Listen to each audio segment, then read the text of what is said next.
warahmatullahi wabarakatuh. Bihamdillahi wassalatu wassalamu ala rasulillah wa ala alihi wa sahbihi wa mawalah wa la hawla wa la quwata illa billahi wa ba'du.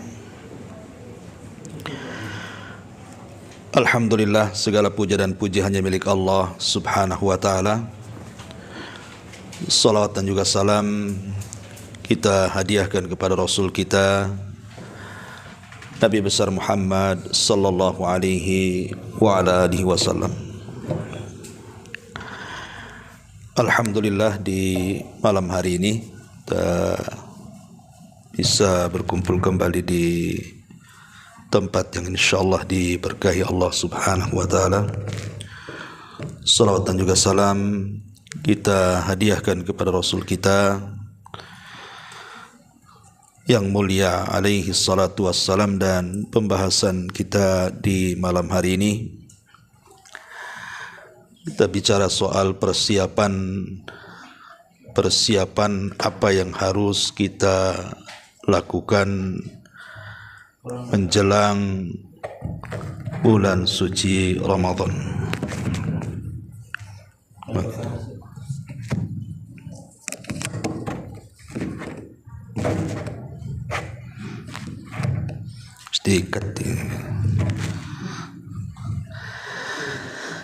Ma'asyiral muslimin wal muslimat rahimani wa rahimakumullah. Kita tahu bahwa apabila masuk bulan Ramadan, kita tahu bahwa manusia terbagi menjadi 3 kelompok. Pertama yang disebut dengan zalimu li nafsi. Ada orang-orang yang menghadapi Ramadan itu disebut dengan zalim li nafsi. Dia menzalimi dirinya sendiri. Artinya kedatangan Ramadan bagi dia seolah-olah bulan biasa, bukan bulan yang dianggap mulia. Sehingga kedatangan Ramadan itu tidak bahagia bagi dia. Yang ada justru malah rungsep hatinya. Kemudian kelompok yang kedua adalah kelompok yang muktasid, tengah-tengah, di mana dia masuk bulan Ramadan, dia berpuasa layaknya orang-orang yang berpuasa. Dia juga tarawih layaknya orang-orang yang ikut tarawih dan begitu seterusnya. Tetapi dia melakukan itu hanya sekedar adat istiadat saja. Ya memang masuk Ramadan ya harus puasa, harus tarawih, baca Quran. Orang seperti ini masih mendingan kan itu. Tetapi orang-orang seperti ini tidak mendapatkan keistimewaan Ramadan. Lah kelompok yang ketiga inilah yang disebut dengan sabiqum bil khairat. Orang-orang yang berlomba-lomba mencari kebaikan. Di mana sebelum Ramadan dia sudah senang. Bahkan berdoa kepada Allah Azza wa Jalla kalau bisa dia mendapati Ramadan. Dan dia sudah merancang tuh. Nanti kalau bulan Ramadan dia akan menghatamkan Al-Quran sekian kali hatam, melaksanakan qiyamul lail dan begitu seterusnya. Inilah kondisi kaum muslimin apabila menghadapi Ramadan. Ma'asyiral muslimin yang dimuliakan Allah Azza wa Jalla, tentu kita ingin mendapatkan kelompok yang ketiga yang disebut dengan sabiqum bil khairat. Ada beberapa persiapan supaya kita masuk Ramadan itu betul-betul bisa memanfaatkan bulan Ramadan. Yang pertama, al-isti'anatu billah, meminta pertolongan kepada Allah subhanahu wa ta'ala supaya masuknya kita ke dalam Ramadan betul-betul bisa melaksanakan seluruh perintah Allah Azza wa Jalla. Dan kita setiap hari membaca kalimat iyyaka na'bud wa iyyaka nasta'in. Hanya kepadamu ya Rabb kami beribadah dan hanya kepadamu ya Rabb kami meminta pertolongan. Karena tanpa pertolongan Allah, hari ini saja atau malam ini saja antum tidak mungkin sampai di sini. Jadi sampai di sininya antum itu karena pertolongan. Makanya kalau masuk bulan Ramadan dari sekarang minta pertolongan kepada Allah agar kita bisa melaksanakan ibadah semaksimal mungkin di bulan Ramadan. Ini yang pertama. Yang kedua, at-taubatus shadiqah. Berusaha dari sekarang kita sudah memperbaharui taubat. Tentu taubat yang benar-benar taubat. Makna taubat yang benar-benar taubat artinya taubatan nasuha.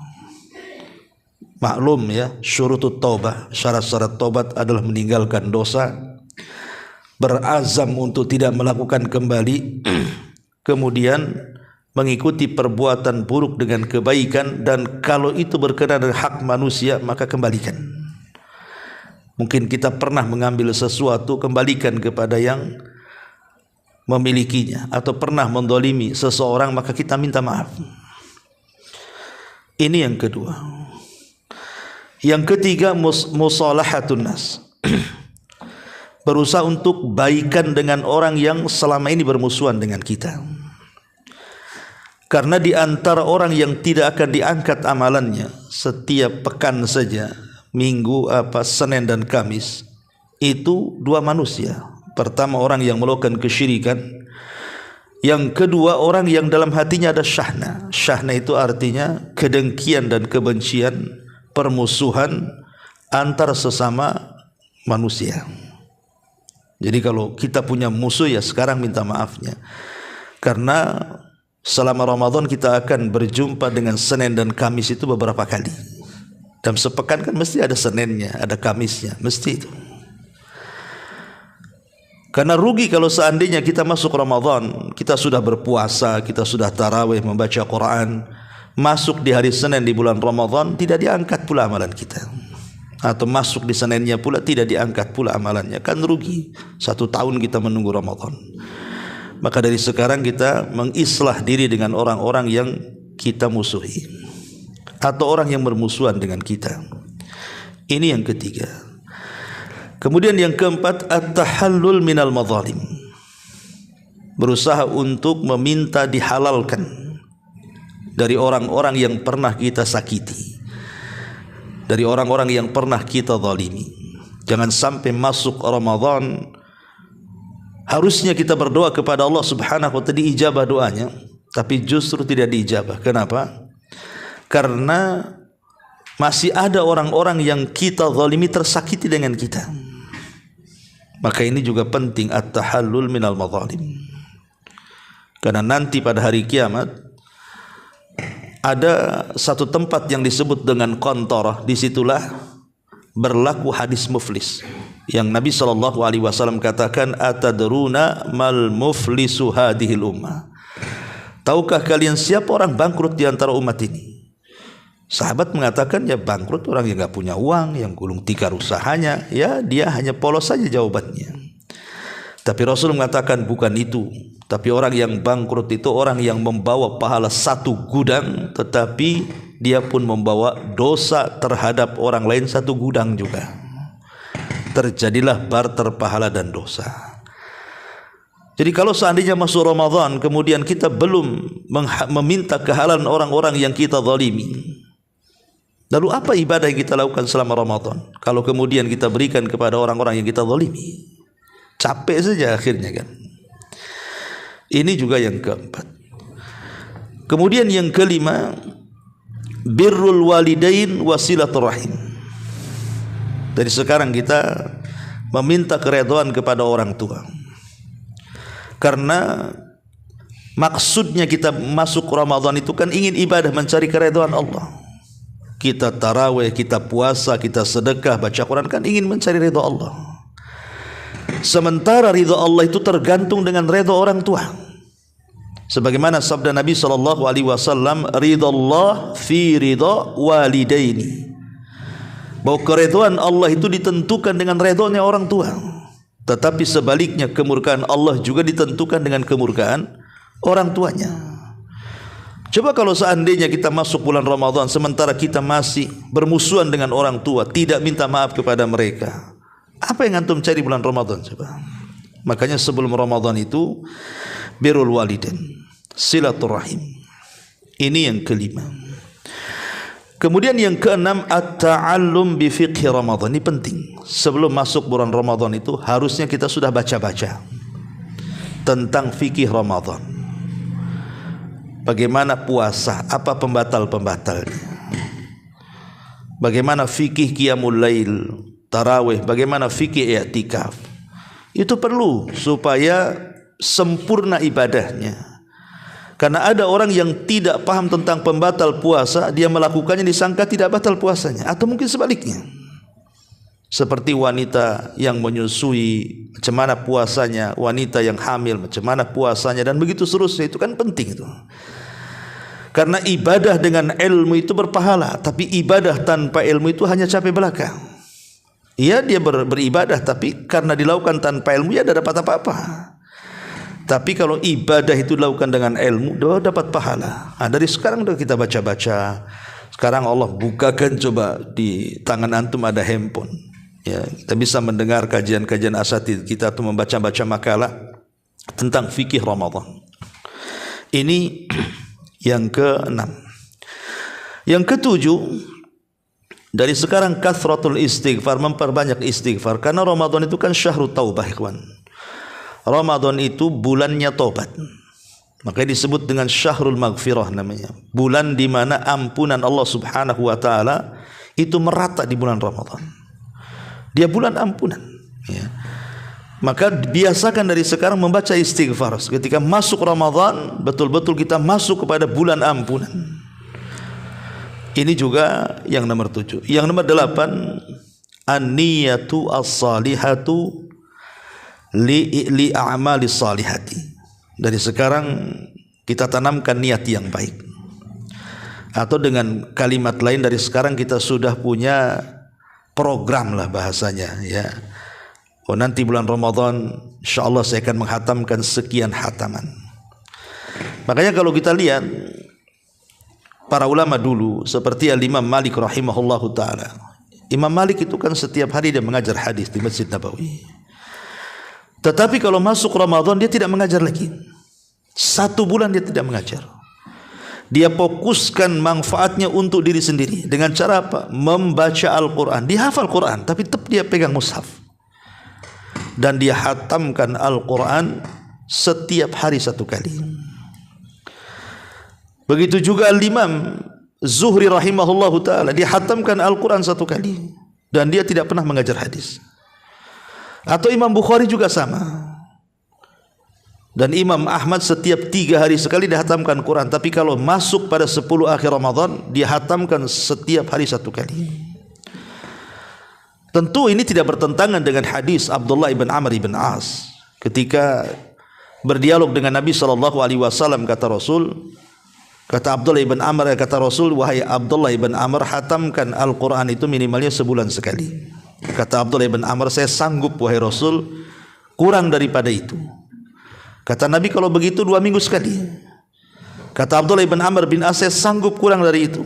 Kalau begitu setiap 7 hari sekali. Kemudian kata Abdullah ibn Amr, aku sanggup kurang dari itu. Kata Rasul, ya sudah, 3 hari sekali kau hatamkan dan Quran, dan tidak boleh kurang dari 3 hari.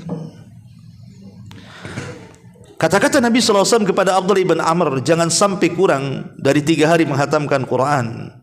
Lah bagaimana dengan Imam Malik tadi, Imam Zuhri, Imam Bukhari yang setiap hari menghatamkan Quran? Apa tidak bertentangan dengan sabda Nabi SAW? Kata para ulama, hadis Nabi SAW sebagaimana disebutkan di Imam Ibn Rajab, hadis Rasul kepada Abdullah ibn Amr, jangan hatamkan kurang dari 3 hari, maksudnya di semua bulan dalam setahun kecuali Ramadan. Kalau Ramadan boleh, walaupun dihatamkan 1 hari 1 kali. Karena Ramadan bulan Quran masalahnya. Jangan sampai di bulan Quran kita tidak menghatamkan Quran. Atau minimalnya jangan sampai bulan Quran kita tidak membaca Quran. Kan aib, ya kawan. Masa bulan Quran kita tidak baca Quran? Ini bulan Quran, ya. Maka dari sekarang kita punya semacam agenda kalau bisa ya minimal sebulan 1 kali khatam lah kan begitu. Masa tidak bisa kan itu? Kalau umpamanya kita ambil saja 1 hari 3 lembar selesai lah itu, nggak sampai 1 bulan sudah khatam Quran. Ma'asyiral muslimin yang dimuliakan Allah Azza wa Jalla, intinya ada niat yang baik. Ada niat yang baik untuk melaksanakan tarawih, mencari tempat-tempat yang khusyuk gitu kan, yang imamnya mungkin lama dan begitu seterusnya supaya kita lebih khusyuk lagi. Kemudian juga yang nomor berapa itu? Yang nomor 7. Nomor 9 as-sadaqatu. Dari sekarang kita sudah latihan sedekah. Abdullah bin Abbas radhiyallahu anhuma ketika mensifatkan Nabi sallallahu alaihi wasallam. Nabi sallallahu alaihi wasallam itu kalau bulan Ramadan itu menjadi manusia yang paling dermawan. Bahkan lebih dermawan lagi apabila saat Jibril turun datang. Raja Al-Quran bersama Rasul itu seperti rih al-mursalah, seperti angin yang menghembus, bahkan lebih daripada angin yang menghembus. Saking dermawannya Nabi sallallahu alaihi wasallam. Dan alhamdulillah ya, alhamdulillah kita lihat di bulan Ramadan kaum muslimin terbuka hati mereka. Makanya kita lihat orang-orang yang memberikan iftar, orang-orang yang berpuasa itu kan hampir di semua masjid ada. Coba kalau antum di hari-hari biasa Senin Kamis ke masjid cari iftar, ada enggak tuh? Enggak ada. Hanya di bulan Ramadan yang ada itu setiap hari. Bahkan hampir di semua masjid, bahkan di semua perumahan itu malah dibagi-bagi sedekahnya. Ini gang ini besok ngasih iftar kan gitu ya. Dan itu luar biasa karena Nabi SAW yang mengatakan man fattara shaim kana lahu ajru shaim. Siapa yang memberi makan orang yang berpuasa, dia dapat pahala orang yang berpuasa tuh. Luar biasa gitu ya. Maka dari sekarang latihan bersedekah. Kemudian juga yang nomor 10 hifdhu as-salawat, menjaga salat. Kalau di luar Ramadan kita dianjurkan untuk menjaga salat, maka di dalam Ramadan lebih dianjurkan lagi untuk menjaga salat, terutama menjaga waktu-waktunya. Dan menambah dengan yang sunnah-sunnah kan itu. Kalau di luar Ramadan mungkin antum salat sunnah ya rawatib sajalah kan itu. Mungkin salat malam itu ya 1-2 yang melakukannya. Tapi kalau Ramadan kan qiyamul lail tiap hari. Tiap malam kan itu qiyamul lail. Tapi ada yang lucu gitu ya, kalau tarawih dia tarawih, tapi kalau puasa tak mau pula dia. Aneh pula kan itu. Siang tak puasa, malam pula tarawih. Kan itu ya. Tapi ada juga yang aneh, lebih aneh daripada itu. Tarawih dia salat, tapi salat wajib pula ditinggalkan. Nah, ini kan lebih aneh lagi, aneh tapi nyata. Ya. Tarawihnya rajin, malam subuhnya nggak ada. Gimana? Apa yang didahulukan? Yang wajib dulu baru yang sunnah, kawan. Bukan mementingkan yang sunnah meninggalkan yang wajib. Maka penting hifdzus salawat, ya, menjaga salat selain yang wajib juga yang sunnah-sunnah, karena itu tanda sayangnya Allah Subhanahu wa taala kepada kita ketika kita menambah yang wajib dengan yang sunnah, sebagaimana hadis qudsi ma'ruf, wa ma yazalu 'abdi yataqarrabu bin nawafil hatta uhibbahu. Ketika seorang hamba mendekatkan diri kepadaku dengan menambah yang sunnah-sunnah selain yang wajib, sehingga aku tanamkan kecintaanku kepadanya. Jadi sebab kecintaan Allah itu salah satunya menambah ibadah wajib dengan yang sunnah. Kemudian juga ad-du'a, berdoa kepada Allah Subhanahu wa taala. Karena para ulama salaf dulu 6 bulan sebelum masuk Ramadan aja mereka sudah berdoa. Jangan sampai mereka tidak mendapatkan Ramadan. Apalagi kalau kita melihat konteks tentang kedekatan Allah saat kita berdoa itu terselip di ayat Ramadan. Ketika Allah Subhanahu wa taala mengatakan di dalam Al-Qur'anul Karim, wa idza sa'alaka ibadi anni fa inni qarib ujibu da'watad da'i idza da'an. Apabila hambaku bertanya kepadaku soal aku, katakan ya Muhammad, aku dekat. Akulah yang mengabulkan setiap doa orang yang berdoa kepadaku. Ayat ini terselip di ayat Ramadan. Ketika Allah Subhanahu wa taala berfirman, uhillat lakum laila syahrul ramadhan alladzi unzila fihi al-Qur'an, terus sampai kepada wa idza sa'alaka ibadi anni, kemudian di akhir ayat wa uhilla lakum lailatas siyam ar-rafathu ila nisaikum. Dia terselip di tengah-tengah ayat-ayat Ramadan tuh. Karena kata para ulama tafsir, kedekatan Allah Subhanahu wa ta'ala dengan kita, setiap hari Allah dekat dengan kita apabila kita berdoa. Tapi apabila masuk Ramadan, maka Allah jauh lebih dekat lagi dengan kita maksudnya. Makanya bulan Ramadan itu syahrul doa. Bulannya kita memperbanyak doa. Dan ulama mengatakan jangan tinggalkan 3 waktu di bulan Ramadan saat berdoa. Pertama, saat antum berbuka puasa. Itu doanya mustajab. Yang kedua, saat kita makan sahur. Karena makan sahur itu tepat di sepertiga malam akhir. Dan di situ Allah turun. Dan Allah katakan, siapa yang minta ku kasih, siapa yang berdoa ku kabulkan, siapa yang minta ampun ku ampuni dosanya. Dan selepas subuh sampai terbit matahari, karena itu waktu berkah. Yang Nabi SAW katakan, Allahumma barik li ummati fi bukuriha. Ya Allah, berkahi umatku di waktu paginya. Ya, maka persiapan Ramadan perbanyak doa. Kemudian juga termasuk at-takhallus min afatil lisan. Berusaha untuk dari sekarang ini menjauhi dosa-dosa lisan. Ya, jauhi, jangan sampai ghibah, namimah, berdusta, menghina, mencaci, memaki, semua dosa lisan. Karena ini yang menjadikan pembatal pahala puasa. Kata Nabi SAW, rubba sa'imin laisa lahul jaza illal ju'i wal atas. Berapa banyak orang yang berpuasa itu tidak dapat apa-apa kecuali hanya menahan lapar dan dahaga saja. Apa penyebabnya coba? Penyebabnya dia hanya berpuasa mengikuti kewajiban saja. Oh, puasa itu tak makan, dia tak makan. Puasa itu tak minum, dia tak minum. Oh, puasa itu tak melakukan hubungan, dia tak melakukan hubungan. Tetapi hanya sebatas ini. Dia tidak menjaga lisannya. Dia puasa tapi ghibah, dia puasa tapi namimah, dia puasa tapi berdusta. Maka ini sama dengan menghilangkan pahala puasa. Itulah yang disebut dengan qauluz zur. Kata Nabi SAW, "Man yada' qaulaz zur wal 'amala bihi falillahi an yada'a ta'amahu wa syarabahu."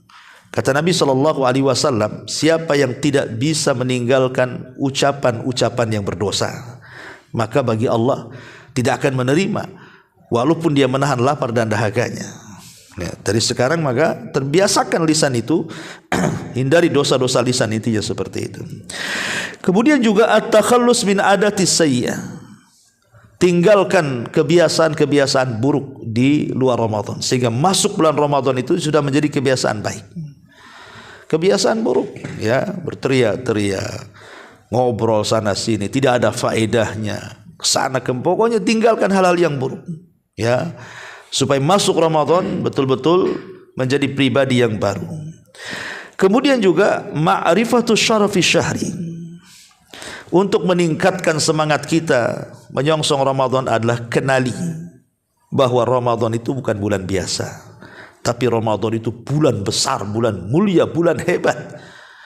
Bulan di mana pintu-pintu sorga dibuka, bulan di mana pintu-pintu neraka ditutup, bulan di mana setan-setan diikat, bulan di mana pahala-pahala kita dilipat gandakan, tidak ada batasnya. Ya, bulan di mana Ramadan ini ada satu malam yang kalau kita dapati, ibadah kita sama dengan 83 tahun, sementara umur kita aja belum tuh sampai situ. Sebut dengan Lailatul Qadar. Bulan di mana mudah kita mendapatkan ampunan. Kata Nabi SAW, man shama Ramadhanan, wa fi riwayatin man qama Ramadhanan, wa fi riwayatin man qama Lailatul Qadrin imanan wa ihtisaban, ghufira lahu ma taqaddama min dhanbi. Barang siapa yang berpuasa, dalam riwayat barang siapa yang salat malam, dalam riwayat barang siapa yang menghidupkan Lailatul Qadar penuh iman dan mengharap pahala Allah, Allah gugurkan dosanya. Jadi supaya kita ini semangat ketika melihat bahwa Ramadan ini bukan bulan biasa, bulan mulia gitu ya, bulan banyak pahala. Orang kalau sudah mendengar pahala tentu akan semangat kan. Contoh umpamanya kalau antum umroh atau haji, mendengar bahwa di Masjidil Haram itu kalau antum sholat, 1 kali sholat sama dengan 100.000 kali sholat, kan semangat antum, senang ya. Atau sholat di Masjid Nabi sama dengan 1.000 kali sholat di masjid-masjid yang lainnya. Atau ketika bersedekah dilipat gandakan sampai 700 kali lipat. Atau ketika membaca Quran 1 huruf sama dengan 10 pahala, kan senang kita kalau mendengar pahala itu kan. Lah Ramadan gak ada lipatannya ya kawan. Pahala di bulan Ramadan tuh gak ada lipatannya. Kalau itu masih ada lipatannya 100.000 kali kan gitu ya. Ini tidak ada. Kata Nabi SAW dalam hadis kursi, Allah berfirman, as-sawmu li wa ana azzibihi. Puasa itu untukku, kata Allah, aku yang akan membalasnya, tanpa menyebutkan berapa pahalanya. Dahulu di zaman Nabi SAW ada dua orang berkawan. Yang satu mati syahid, yang satu mati setelahnya, tapi tidak mati syahid. Ya. Abdullah bin Amr bin As kalau tidak salah bermimpi. Ketika kemudian yang mati syahid, kemudian setahun setelahnya kawannya juga mati tapi tidak mati syahid, dijumpakan di pintu sorga. Kemudian Allah mengatakan kepada yang meninggal setelahnya, ya, tapi dia mendapatkan Ramadan, masuk sorga dulu kamu, yang syahid belakangan. Jadi Abdullah bin Amr bermimpi seperti itu, langsung diceritakan kepada Nabi. Kok bisa? Harusnya yang mati syahid kan masuk surga duluan. Karena yang satu tidak mati syahid, tidak. Karena bukankah orang yang mati syahid itu masuk surga tanpa hisab? Maka Rasul menjelaskan, ya, kenapa kemudian yang hidup 1 tahun setelahnya, walaupun dia tidak mati syahid, tapi dia mati setelah bulan Ramadan. Karena selama Ramadan dia mendapatkan banyak keistimewaan, mendapatkan qiyamul lail, mendapatkan puasa, qiraah Quran, dan pahala yang besar melebihi pahala syahid. Makanya dia masuk duluan daripada orang yang mati syahid. Nah, ini keutamaan Ramadan. Kalau kita paham kan, semangat kita menghadapi Ramadan. Makanya kenali bahwa Ramadan bukan bulan biasa. Ramadan itu bulan mulia. Itu maksudnya. Kemudian juga dari sekarang ta'widun nafsi ala siyami wal qiyam wa qiraatil Quran. Ya, kalau bisa ibadah-ibadah vital di bulan Ramadan itu kita biasakan dari sekarang. Oh, Ramadan itu nanti kita akan berpuasa. Ya, kalau bisa kita puasa dari Sya'ban. Kan itu ya. Oh, bulan Ramadan qiyamul lail. Kalau bisa ya kita berusaha untuk salat malam dari sekarang. Oh, kalau Ramadan itu biasa baca Quran. Kalau bisa dari sekarang kita baca Quran. Biasakan ibadah-ibadah yang kita akan lakukan di bulan Ramadan, lakukan sekarang, itu maksudnya. Untuk persiapan Ramadan. Karena orang yang membiasakan sesuatu, ketika masuk kepada kebiasaannya, bagi dia kebiasaan itu ya akan luar biasa bagi dia. Contoh namanya orang yang biasa membaca Quran, dia mudah menghatamkan Quran. Tapi orang yang tidak biasa baca Quran, walaupun dia bisa baca Quran, sulit dia menghatamkan Quran. Orang yang jarang qiyamul lail, sekali ketemu Ramadan imamnya 1 juz, pindah masjid dia. Ya, nggak biasa kan? Lam yakunil aja kelamaan katanya. Apalagi 1 juz kan itu ya. Kadang nggak biasa gitu. Jadi kalau orang biasa itu yang komplain bukan kita kepada imam, bukan kita kepada imam gitu, komplain karena terlalu lama. Bisa saja kemudian kita komplainnya malah kok terlalu cepat mam kan itu. Mungkin bisa saja komplainnya seperti itu karena terbiasa gitu ya. Nah, ini juga dipahami bahwa membiasakan diri melakukan ibadah-ibadah yang akan dilakukan di bulan Ramadan. Termasuk dari sekarang taqallul minat ta'am. Ya. Cobalah sedikitkan makan. Karena kita mau puasa maksudnya. Orang kalau jarang puasa tiba-tiba puasa, mungkin seminggu pertama itu meledak lah itu kan. Mungkin bunyi terus perut gak jelas kan itu ya. Karena orang tidak biasa puasa. Kadang-kadang lupa diri pula minum. Entah lupa betulan atau lupa diri, tak tahu ya. Karena orang nggak pernah puasa aja. Sekali puasa apa nggak kaget perutnya. Akhirnya apa? Untuk menghindari batal, tidur. Untuk menghindari batal kan umumnya tidur ya. Seminggu pertama itu disebut puasa tidur biasanya. Nanti kalau 2 minggu setelahnya barulah terbiasa tuh. Nah, ini dari sekarang ya kurangilah makan. Kebetulan malam ini kita makan-makan pula ya. Kemudian juga ya kalau antum punya biaya, dari sekarang antum berpikir ingin umrah di bulan Ramadan. Entah di awal, entah di tengah, entah di akhir. Karena Rasul mengatakan umrah di bulan Ramadan itu pahalanya sama dengan haji bersama Nabi. Al-umratu fi Ramadan ta'dilu hajjata ma'i, kata Rasul. Umrah di bulan Ramadan itu sama pahalanya dengan haji bersama Nabi. Ya, kalau memang ada biaya gitu ya. Kalau tidak ada biaya ya sudahlah di rumah saja ya. Kemudian juga niatkan untuk i'tikaf ya. Kalau memang ada waktu antum dikurangi kerjanya ya i'tikaf ya. I'tikaf juga termasuk fardu kifayah. Ya, sunnah muakkadah. I'tikaf itu disebut sunnah muakkadah karena Rasul tidak pernah meninggalkan. Seumur hidup Rasul tidak pernah meninggal i'tikaf. Bahkan setelah meninggalnya istri-istrinya melanjutkan i'tikaf itu. Ya, kalaupun antum tidak i'tikaf 10 hari di akhir Ramadan, minimalnya 1 hari 1 malam lah ada di masjid. Ya, jangan i'tikaf di kamar. Makanya Nabi SAW kalau sudah masuk 10 akhir Ramadan, kata Aisyah, syadda mi'zarah, mengencangkan sarungnya. Maknanya apa? Menjauhi istri-istrinya. Kalau antum enggak, ya bukan mengencangkan sarung, membuka sarung pula.